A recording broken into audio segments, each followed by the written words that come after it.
Cameroon, Bandung, Africa, Bandung, to the world, Bandung.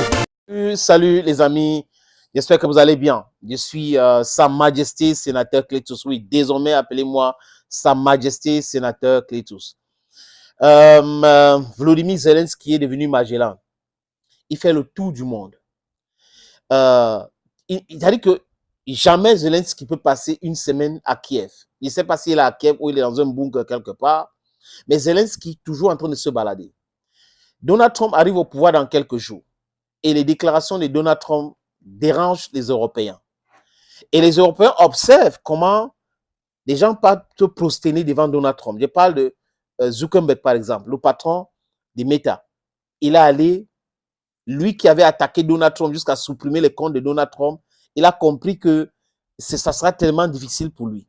Elon Musk avait compris que les politiciens de l'establishment n'aimaient pas le peuple, ils aimaient que les intérêts et il avait soutenu Donald Trump. Mais Mark Zuckerberg n'avait pas compris cela. Mais aujourd'hui, on sait, il est allé rencontrer Donald Trump, il a même proposé, je crois, $1 million pour l'investiture de Donald Trump pendant la cérémonie. Chacun en train de faire son show. Les Européens ont peur, très peur. Parce que Donald Trump a dit qu'il va mettre un terme à la guerre en Ukraine. Donc les gars ont peur. Et là, Zelensky avec. Ils font tout. Zelensky aujourd'hui parle de Donald Trump est imprévisible. Donald Trump est imprévisible. Et les médias mensonges continuent d'amplifier les mensonges. L'Ukraine a fait ceci, l'Ukraine a fait cela. Et pendant ce temps, Kurashkov tombe. Pendant ce temps, il y a d'autres villes qui sont en train de tomber. Les villages sont en train de tomber.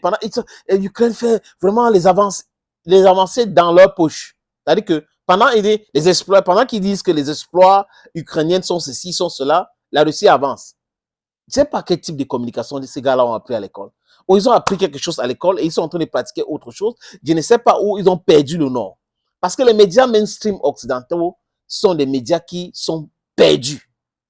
Et les gens qu'on invite sur les plateaux là, mais on invite un général, un espèce, celui qui maîtrise un sujet, mais qui vient mentir. Ça, c'est la malhonnêteté intellectuelle. Parce que, pourquoi il dit ça? Les Ukrainiens sont en train de souffrir. Ça va très mal pour ce peuple-là. Ils sont en train de souffrir et on est en train de leur raconter du n'importe quoi. Ça veut dire qu'on leur dit, vous êtes forts, vous faites ceci. Pendant ce temps, ils sont en train de perdre des terres. Chaque jour, ils perdent des terres. Mais on leur dit, vous êtes forts, continuez comme ça. Les Européens et surtout les politiciens européens ont mis l'Ukraine dans les difficultés. Joe Biden et ses amis européens ont détruit l'Ukraine.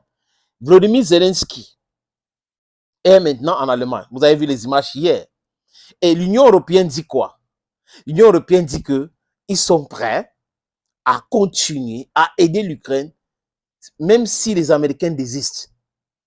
Zelensky lui-même avait parlé, je crois, il y a de cela quelques mois, après une réunion de l'Union européenne. Il avait dit que si les États-Unis d'Amérique arrêtent de nous aider, l'Europe ne peut rien.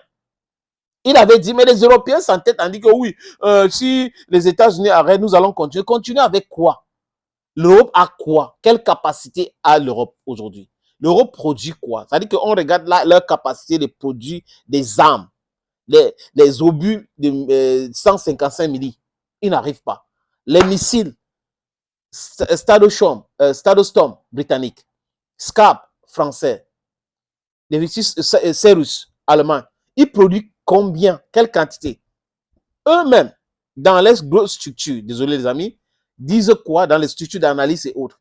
Que la Russie produit 3 fois plus de missiles que les autres pays au monde. Que tous les autres pays au monde. Donc, ça veut dire que la Russie a les stocks des missiles. Ils vont vous dire que les F-16 ont vraiment travaillé et ils ont intercepté les missiles balistiques du n'importe quoi. Ça veut dire qu'ils ne peuvent pas corroborer. They cannot substantiate what they are saying with images. They just say it like that and then they want people to believe them. It's crazy, right? They want us to believe them by just saying things like that. L'Europe est faite de menteurs, des journalistes, surtout ceux qui travaillent pour l'establishment, sont des mythos, des politiciens sont des mythos pour la plupart, parce qu'on peut avoir une exception de 5% et autres, et des élites européennes sont des élites manipulatrices.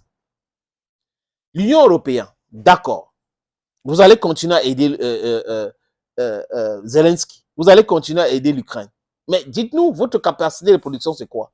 Le vol, le pillage des ressources naturelles africaines a un peu, s'est arrêté un peu.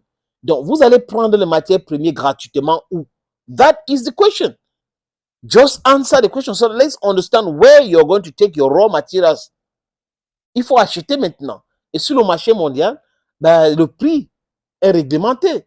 Donc, vous devrez acheter et non piller. Comme vous êtes en train de piller le Congo, regardez le Congo. Vous pensez que la guerre au Congo, c'est pour faire quoi? C'est le pillage systématique parce que les gars sont incapables d'être compétitifs économiquement. Donc, il faut créer l'instabilité et les guerres pour pouvoir piller l'Afrique, avoir des ressources pour aller faire tourner l'industrie. Voilà comment il fonctionne, les amis. C'est clair, c'est net. Zelensky, Magellan, en Allemagne aujourd'hui, à Bruxelles demain, à ceci. On est en train de dire ceci. Emmanuel Macron va parler sa part. Olaf Scholz, regardez Olaf Scholz, il est dessus le Parlement. Il est en minorité en Allemagne. Il est détesté par les Allemands, mais c'est lui qui parle au nom de l'Europe. Macron, c'est un jupitérien.